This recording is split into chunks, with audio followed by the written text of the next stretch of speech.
o que é a igreja, então, na perspectiva de Deus. E o que significa eu ser uma pedra viva desta igreja espiritual. O que significa você ser uma pedra viva desta igreja espiritual edificada por Cristo, por meio do Espírito Santo. E Deus edifica usando homens. Quando você prega o evangelho, alguém crê nessa verdade que você pregou, você é instrumento de Deus. Mas quem está edificando é o próprio Jesus através do Espírito Santo, não é você. É a ação de Deus através de você. Cabe a você anunciar este evangelho e pregar. Então vejamos o que é esta igreja espiritual. Primeiro, a igreja é o povo de Deus. 1 Pedro, capítulo 2, versículo 10, diz assim: antes vocês nem sequer eram povo, mas agora são povo de Deus. Não haviam recebido misericórdia, mas agora a receberam. 1 Pedro 2, 10.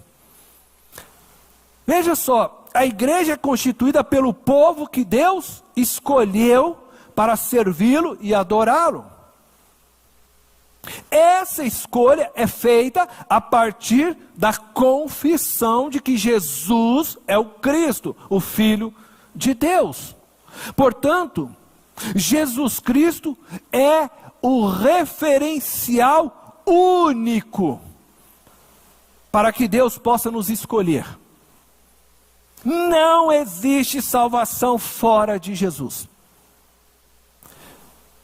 Agora preste atenção no que eu vou dizer. Existe revelação da pessoa de Deus fora de Jesus. Mas não existe salvação fora de Jesus. Duas coisas distintas. As pessoas podem se aproximar de Deus.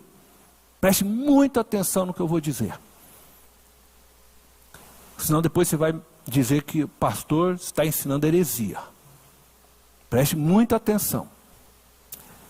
As pessoas podem se aproximar de Deus através da revelação, por exemplo, da sua glória na criação. O Salmo diz, 19, os céus revelam a glória do Senhor. A criação revela a existência de um Deus inteligente e sábio, que construiu, que fez todas estas coisas. As pessoas podem descobrir, olhando para a criação, que existe um autor acima disso, alguém inteligente, não é uma obra do acaso. Elas podem se aproximar de Deus e se relacionarem com Ele através da revelação, por exemplo, de seus atos na história humana. Quando elas olham para a história dos homens e elas vão percebendo acontecimentos nessa história, ela pode perceber que existe um Deus coordenando essa história. E eu vou dar alguns exemplos bíblicos para vocês, para que vocês não fiquem assustados. Eu vou citar alguns. Por exemplo, Melquisedeque, rei de Salém. Melquisedeque, nos tempos de Abraão, não pertencia à linhagem de Abraão. Aliás, o texto bíblico, quando a gente lê Hebreus, diz que não se sabe a genealogia de Melquisedeque. Entretanto, Melquisedeque também é reconhecido como um sacerdote, porque Jesus vem da linhagem sacerdotal de Melquisedeque. Jesus foi nascido na tribo de Judá. Jesus não pertencia à tribo de Levi. Ele não é sacerdote da tribo de Levi. Ele é sacerdote da linhagem de Melquisedeque. Melquisedeque é antes, isto é, nos dias de Abraão, antes de que a lei fosse anunciada. Entretanto, o próprio Abraão entrega o seu dízimo a Melquisedeque, que o recebe. Então a gente percebe que Melquisedeque tinha um relacionamento com Deus e servia a Deus e era reconhecido pelo próprio Abraão. Entretanto, ele não tem a revelação que foi entregue a Abraão. Talvez uma revelação superficial que vem aí da história de Adão, Noé, depois, né? Mas não a mesma revelação que foi entregue a Abraão. Entretanto, ele é aceito e reconhecido pelo próprio Abraão. Jó. Bom, Jó é discutível. Alguns teólogos, e talvez você sim possa entender também, afirmam que Jó não existiu na história, que Jó é uma novela. Mas existem alguns outros que afirmam que Jó realmente existiu, e descreve Jó como neto de Esaú, filho de Zerá. Esaú vocês lembram, né? Jacó, a história de Jacó, Esaú, neto de Esaú. Então, Jacó foi escolhido. E da linhagem de Jacó que vai se formar todo o povo de Israel. Esaú também está fora dessa linhagem. Entretanto, Jó era um homem que agradava a Deus. Era um homem temente a Deus. Era um homem que Deus, segundo as Escrituras, o tinha como um servo. Alguém que lhe trazia alegria no coração. Raabe, todos conhecem a história de Jericó, segundo as Escrituras, uma mulher, uma prostituta em Jericó, mas que começa a ouvir os atos históricos que Deus estava fazendo, e chega aos ouvidos de Raabe as vitórias do povo de Israel, como eles iam vencendo, né? O povo, como eles foram libertos do Egito, e estavam agora chegando a Jericó, e aí o que ela faz? Ela reconhece pela história que o Deus de Israel era o verdadeiro Deus, e inclusive esconde os espias na sua casa, e depois então ela é também protegida por Deus. Alguém que também não tinha a revelação que foi dada, né, a Abraão, a Moisés, não caminhou com eles no deserto, mas ela ouviu os atos de Deus, e ela então se aproxima de Deus através desses atos.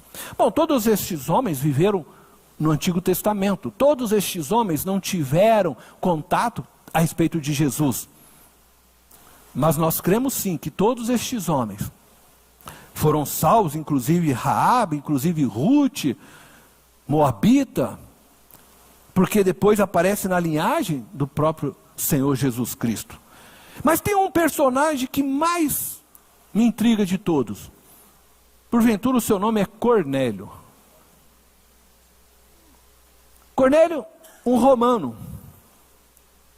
Não se sabe, não temos esses dados realmente para dizer que Cornélio frequentava as sinagogas. Não se sabe. Mas Cornélio era um romano, pode ter tido sim algum contato talvez ali com os judeus na sinagoga, mas lembre-se que os próprios judeus das sinagogas não aceitavam a Jesus Cristo. E Cornélio talvez também tenha conhecido Deus, quem sabe, através da revelação da criação. Não sabemos como Cornélio conheceu a Deus. Quando Paulo escreve a sua carta e sua epístola aos romanos, ele diz o quê? Que eles estavam sendo, lá no primeiro capítulo, você vai ler que eles estão sendo condenados porque eles adoravam as criaturas em vez de adorar o Criador. Talvez Cornélio era um romano que olhou para as criaturas e falou, não é possível que as criaturas são mortais, existe um Criador acima de tudo isso, existe alguém, e ele pode ter adorado. De tal forma que mesmo sem conhecer Jesus, Cornélio, diz as Escrituras, era um homem o quê? Temente a Deus. Deus ouvia as suas orações, Deus se agradava das suas esmolas. Cornélio já era um homem que tinha uma relação com Deus. Então quando as pessoas chegam para você e falam assim, Pedro foi pregar para Cornélio, está errado. O Cornélio tinha que se converter. Cornélio não tinha que se converter, Cornélio já andava com Deus, Cornélio já agradava a Deus, Deus se agradava de Cornélio. A questão é que Cornélio já tem uma relação com Deus, da qual agora ele não sabia a respeito do filho. Mas Deus, na sua graça infinita, ele fala, Pedro, vai até a casa lá de Cornélio. Eu quero que você conte as novidades para ele do que eu fiz. O Pedro está indo para falar para Cornélio de algo que Deus havia feito por toda a humanidade. E ele se alegra, e ali também ele é batizado, segundo as Escrituras, recebe o Espírito Santo, né? Eles falam em línguas e todos aqueles acontecimentos se repetem. Na verdade, quem estava se convertendo era Pedro. Não era o Cornélio. O Cornélio já andava com Deus, Deus se agradava dele, Deus recebia suas orações, Deus tinha intimidade já com o Cornélio. Agora o Pedro não entendia que o Cornélio era salvo. E às vezes nós somos assim na igreja. Nós achamos que todo mundo que está do outro lado está no inferno. Nós somos os salvinhos. Só nós recebemos a Deus. Amados, eu vou dizer uma coisa para vocês. Muitas pessoas que você pode julgar no inferno, você vai encontrar com elas no céu. Você vai encontrar com elas no céu. Porque muitas pessoas se aproximam de Deus, o Deus da Bíblia, o Deus da verdade, às vezes sem ter a revelação maior e mais profunda e especial que é Jesus Cristo, mas é porque eles olham para a criação e descobrem Deus. Eles olham para a história, por exemplo, do próprio povo de Israel, a história da humanidade, e eles acreditam que existe um Deus cuidando dessa história. E essas pessoas começam a se relacionar com Deus de fato e verdade, sem às vezes ter o conhecimento de Cristo. E eu já ouvi diversos testemunhos, no mundo árabe, em outros mundos, de pessoas que estavam nessa busca por este Deus, crendo, e elas talvez não sabiam o nome de Deus. Nem eu sei o nome de Deus. Se você souber, me diz, por favor. Porque na Bíblia não existe o nome de Deus. Agora existe um Deus que tem um nome que se revelou, que é Jesus Cristo. Mas o nome do Pai, nós não sabemos. Porque quando Moisés perguntou o nome dele, ele disse o quê? Eu sou o que sou. Ele não falou o nome para Moisés. Eu sou Moisés. E não existe nada além de mim. Eu sou, tudo é em mim. Eu sou o que sou. Fora de mim, ninguém é. Porque eu sou. E você só é porque está em mim. Porque fora de mim você também não é. Só eu sou. Eu sou o que sou. E Moisés entendeu. E os judeus entenderam. Se você perguntar para os judeus, eles não falam o nome de Deus. Ninguém ousa sequer falar o nome de Deus. Eles chamam Deus de Adonai, Senhor poderoso e assim por diante. Mas Jesus nós podemos chamar este aí. Porque este se revelou com este nome para nós. Jesus Cristo. Mas muitas pessoas vivem uma relação com este Deus verdadeiro, Criador, sem ter a revelação profunda de Jesus. E cabe a nós, que já temos, levar essa revelação até elas. Mas essas pessoas não são salvas sem Jesus. Entenda o que eu estou dizendo. Mesmo elas vivendo uma relação profunda com Deus, a salvação delas vem por meio de Jesus Cristo. Se Cornélio, eu ouso aqui dizer isso, morresse antes de Pedro chegar na casa dele, ele estava salvo porque Jesus na cruz havia morrido por ele. Eu não consigo conceber um Deus que tinha intimidade com Cornélio, que diz que ouvia as orações, que Cornélio agradava o coração dele, Cornélio era um homem que dava esmola, mas aí o Pedro não chegou até a casa de Cornélio para falar a respeito de Jesus. Aí ele morreu, aí Deus falou assim, puxa Cornélio, você era um cara 10, cara. Você orava, você dava esmola, a gente batia o maior papo, só que agora, sinto muito, mas você vai para o inferno. Só que nós parece que fazemos isso com as pessoas. Agora nosso dever é anunciar Jesus Cristo. Cornélio teve essa oportunidade de ouvir. A humanidade está esperando ouvir isso. Sabe, esse Deus que muitas vezes você está relacionando, você ainda não conhece o que esse Deus de fato fez por você. Esse Deus enviou o seu Filho na cruz. Esse Deus existe, Ele é verdadeiro. Você precisa conhecer com mais profundidade. Você precisa saber disso.